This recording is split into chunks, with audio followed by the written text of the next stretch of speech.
So very good afternoon everyone. सबसे important बात इस समझ लो कि मैं सिलेक्टिव स्टडी को सपोर्ट कर रहा हूं, ऐसा नहीं बोल रहा हूं मैं। बट क्या मेरे सपोर्ट करने ना करने से आपके करियर पे कोई फर्क पड़ने वाला नहीं है? क्या स्ट्रैटेजी बताने से फर्क पड़ सकता है? तो मुझे पता है कि हम जब कॉमर्स में आते हैं तो वन ऑफ द रीजंस क्या होता है? सीए तो होता ही है, करेक्ट है, but one of the reasons होता है कि कुछ साइंटिफिक सब्जेक्ट से हमको डर लगता है, उसमें से कभी कभी मैथ्स भी होता है। सही बात है ना? और सबसे बड़ी बात कि जितने भी बच्चे ये बोलते हैं कि हमारा 11 12 मैथ्स नहीं था इसलिए हमको मैथ्स वीक जा रहा है, तो आप गलत फहमी में हो। आपने जो भी गलतियां की वो 10 तक की है। तो आपका मैथ्स जो वीक है वो कभी 11 12 में वीक या स्ट्रांग नहीं होता, जो भी होना है वो 10 तक होता है। और फिर स्टूडेंट्स हमको कोई टेक्निक पूछने आते हैं तो आप एक बात समझो कि 10 साल आप लोगों ने क्या किया?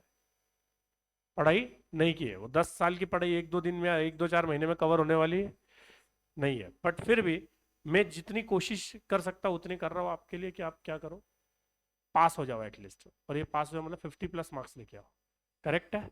और एक बात सही है, इतना बड़ा सिलेबस है, सब कुछ करने में कुछ ना हो उससे बेहतर कि कुछ करके सब कुछ हो जाए तो ज्यादा बेटर है। तो क्या हम उसी की बात करेंगे आज? ठीक है। अब मैं आपको बता रहा हूं जो, अच्छा, ये सबके लिए है कि जिनका मैथ्स वीक है उन्हीं के लिए? नहीं, सबके लिए है। क्यों सबके लिए है? कि आपको भी एटलीस्ट पता होना चाहिए कि हमारा ज्यादा टाइम किसमें इन्वेस्ट हो। करोगे आप पूरा, बट ज्यादा से ज्यादा एमसीक्यूज किसके सोल्व हो ये सब पता होना चाहिए ना। एंड अगेन, क्या इसमें 1% एस्ट्रिक मार्क है? 1% चांस है कि इंस्टीट्यूट ये पूरा गणित गड़बड़ कर दे। ये भी हो सकता है, इसलिए जिनको पूरा आता है उनको तो क्या पूरा ही करना है। करेक्ट? इससे कंफर्म पास हो जाओगे इसकी कोई गारंटी नहीं। इंस्टीट्यूट है, कोई कुछ भी कर सकती है इंस्टीट्यूट। बट 99% चांसेस है कि जो मैं अभी एलोकेशन बताऊंगा उस हिसाब से पास होने के चांसेस है। तो आपको जो 100% करना है, 100% मतलब कोई कसर नहीं छोड़नी। और जो सिलेक्टिव स्टडी करने वाले उनको तो बिल्कुल ही नहीं छोड़नी है, क्योंकि उनका सहारा ही ये चैप्टर्स रहने वाले हैं। समझा ना? तो जो 100% करने हैं, पहला chapter time value of money, जिसको क्या बोलते हैं हम लोग आम भाषा में इंटरेस्ट। दूसरा measures of central tendency and measures of dispersion. तीसरा कोरिलेशन एंड रिग्रेशन। चौथा इंडेक्स नंबर।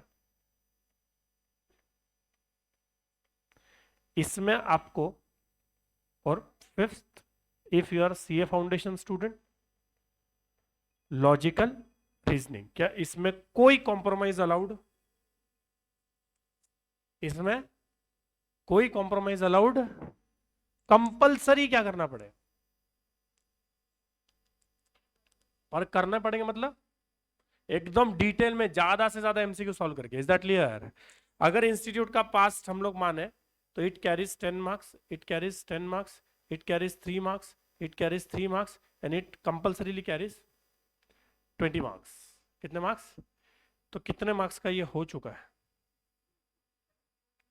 46 मार्क्स का हो चुका है। बट क्या सर हो गया फिर हम तो मजे में, वाह एक नंबर।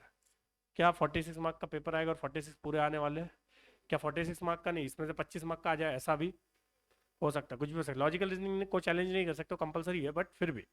तो उसके बाद जो आपको पार्ट्स में करने हैं, पहला क्या रेशियो प्रोपोर्शन लॉगरिथम इंडाइसेस है, उसमें से क्या करना है? रेशियो प्रोपोर्शन कंपलसरी करना है।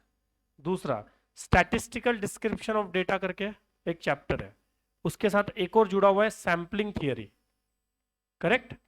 तो सैम्पलिंग थियरी करने की जरूरत, क्या करना है उसका, कौन सा वाला पार्ट करना है?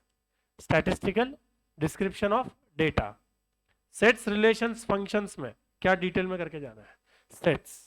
क्या डिटेल में करके जाना है? सेट्स। रिलेशन फंक्शन जमे तो ठीक है, नहीं तो नहीं भी किया तो चलेगा। एपीजीपी जो है ये क्या टॉपिक डिफिकल्ट है कि सवाल डिफिकल्ट आता है? तो क्या जो टॉपिक का इजी पार्ट है, टीएन एसएन, जो बेसिक वाला पार्ट है, क्या वो तो करके, और जो रूटीन सवाल आ गया तो क्या हम वो सॉल्व, बहुत ही एक्स्ट्रा ऑर्डिनरी आ गया कि बॉल जंप कर रहे हो वो कितने डिस्टेंस ट्रैवल करेगा, ऐसे टफ सवाल आ गया तो उसको छोड़ सकते हो। बट क्या एपीजीपी ब्लैंक नहीं जाना, क्योंकि कभी कभी उसके बहुत ही ईजी सवाल आ जाता है। ए डी और एन देके टीएन पूछ लेते हैं, क्या आपको वो सम करने वाला सवाल नहीं था कि 1000 से 3000 के बीच में है? वैसे वाले सवाल, या इंसर्शन ऑफ मीन्स, क्या है? तो बहुत ही सिंपल सवाल है ना, क्या ये बेसिक तो आना ही चाहिए। Is that clear? तो एपीजीपी को पूरा ऑप्शन में नहीं डालेंगे, और इनइक्वालिटी का भी बेसिक आपको आना चाहिए, और इक्वेशन का भी बेसिक आपको आना चाहिए। आप क्या क्वाड्रेटिक इक्वेशन छोड़ सकते हो? क्या छोड़ सकते हो? पर क्या simple equation, linear equation, nature of roots, b square minus 4ac वाला, अरे याद है कि नहीं याद है? क्या बेसिक चीजें आपको आनी चाहिए। Is that clear? अगर वर्स्ट केस में आपको ऑप्शन में डालना है तो सबसे पहले तो क्या, डेरिवेटिव्स एंड इंटीग्रेशन, करेक्ट। दूसरा जो है that is as I said logarithm and indices. APGP का advance version, relations and functions, correct. और पूरे के पूरे चैप्टर्स जो डालने हैं वो परम्यूटेशन, कॉम्बिनेशन, प्रोबेबिलिटी और थियोरेटिकल डिस्ट्रीब्यूशन, करेक्ट है। अब अगेन क्या जिनको बहुत ही टफ जाता है वो हो सके तो क्या इसका भी बेसिक पार्ट आप कर सकते हो, इसका भी बेसिक पार्ट आप कर सकते हो। और थियोरेटिकल डिस्ट्रीब्यूशन एक्चुअली यहां नहीं लेना है मुझे, गलती से यहां ले लिया। क्या थियोरेटिकल डिस्ट्रीब्यूशन किस में आना चाहिए?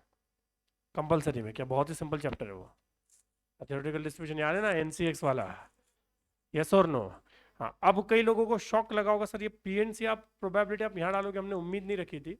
उसके पीछे का रीजन ही अलग है, टफ है इसलिए नहीं कि इसमें टाइम बहुत जाएगा और मार्क्स बहुत कम है।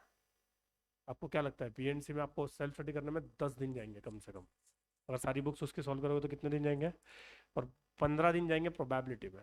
किस में जाएंगे? तो क्या इसमें टाइम बहुत इन्वेस्ट होगा और रिटर्न बहुत कम मिलेगा। और मोर ओवर ये थोड़े बहुत कॉन्सेप्ट है कि बहुत ही सारे कॉन्सेप्ट है, तो क्या क्लिक ही नहीं होगा कि कौन सा कॉन्सेप्ट लगाना है, तो क्या बहुत सारा मैसअप हो जाएगा। तो इसकी डिफिकल्टी लेवल की वजह से नहीं, क्या लेंदी पने की वजह से, और बदले में मार्क्स मिलने वाले जो है वो बहुत ही कम है। पर क्या कॉम्बिनेशन का बेसिक आना चाहिए, क्योंकि थियोरेटिकल डिस्ट्रीब्यूशन में भी लगता है ना थोड़ा बहुत, पूरा तो नहीं लगता पर क्या थोड़ा बहुत लगता है ना। Is that clear? तो अगर ये 49 मार्क्स होते हैं, वही बोला मैं 49 मार्क्स का होता है ये कितने मार्क्स हुए आपके जो आपको कंपलसरी करके जाना है? 49 मार्क्स। ये ऑन एन एवरेज मान लो कि 16 मार्क्स का है, जितना मैंने बोला है आधा अधूरा करने का। कितने मार्क्स का है? 16। तो कितने मार्क्स का हो गया? 65। कितने मार्क्स का हो गया? अब एक मजे की बात बोल रहा हूँ, क्या जो 100% पढ़ के जाएगा वो भी ज्यादा से ज्यादा 70 मार्क्स का पेपर अटेम्प्ट कर पाना है? यस और नो? क्या पूरा पेपर आया तो भी पूरा पेपर अटेम्प्ट होने वाला? टाइम तो कंस्टेंट है ही ना हमारे लिए। Is that clear? And last again disclaimer, मैं सिलेक्टिव स्टडी को प्रमोट नहीं कर रहा हूँ। क्या डूबते को तिनके का सहारा है? जो तैर रहा है उसको जबरदस्ती डूब के तिनका पकड़ना, समझा होगा ना मैं क्या बोल रहा हूँ? ये कब यूज करना ये स्ट्रेटेजी? जब आपको लग रहा है कि मैथ्स हो ही नहीं रहा है और पूरा पढ़ने जाएंगे तो फेल हो जाएंगे, तो फेल होने से बचने के लिए आपको ये स्ट्रेटेजी फॉलो करनी है। Is that 100% clear? Any doubt? पक्का? चलो और अलग से इसके अलावा डाउट होगा तो यू कैन आस्क, नहीं तो हम कल मिलेंगे with compound interest. Tomorrow's lecture is the most important lecture since the class started and till the class will and. सबसे इंपॉर्टेंट लेक्चर कल का, सारी कैलकुलेटर की ट्रिक्स, पूरा कंपाउंड इंटरेस्ट और एन्युटी का बेस, ये तीनों चीजें कल होने वाली है। Is that clear? So don't ever miss the lecture. और जो ऐसा बच्चा है जो ऑफलाइन आता है और ऑनलाइन आया है, तो try to come offline tomorrow. चलो बाय बाय।